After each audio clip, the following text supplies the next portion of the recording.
一位好的演员往往是孤独的，只有孤独才能让自己不断沉淀；一位好的演员往往是分裂的，只有分裂才能不断的与自己对话，在自我否定与肯定中成长。杨紫，一个出生于首都的90后青年女演员，凭借着《家有儿女》中夏雪一角，正式踏入演艺圈，从而被大众熟知。过早成名的她，被人们打上了童星的标签。从成功学的角度来看，这是一件好事，因为能被大众认可，作为演员是开心的。但从严格意义上来讲，这也是一件坏事，因为过早的享受到了光环，很容易限制以后的发展。因为人们天生的懒惰性，很容易在鲜花与掌声中迷失自我。好在杨紫经受住了考验，成名后没有将所有精力都放在广告和拍戏上，而是全身心投入到了学业中，直到考入北影。当你走出学校以后，这一切都将不复存在。我们需要面对社会的各种考验，尤其是人心。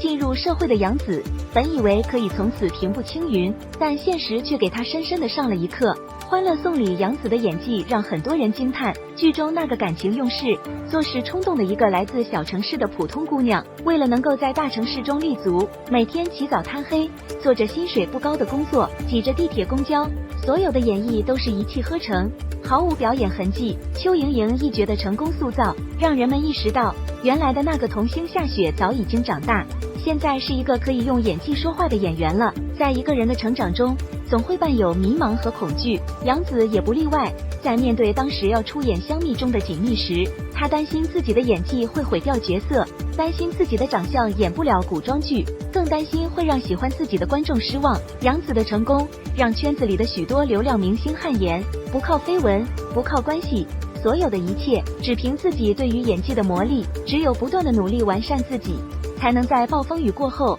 依然向阳盛开。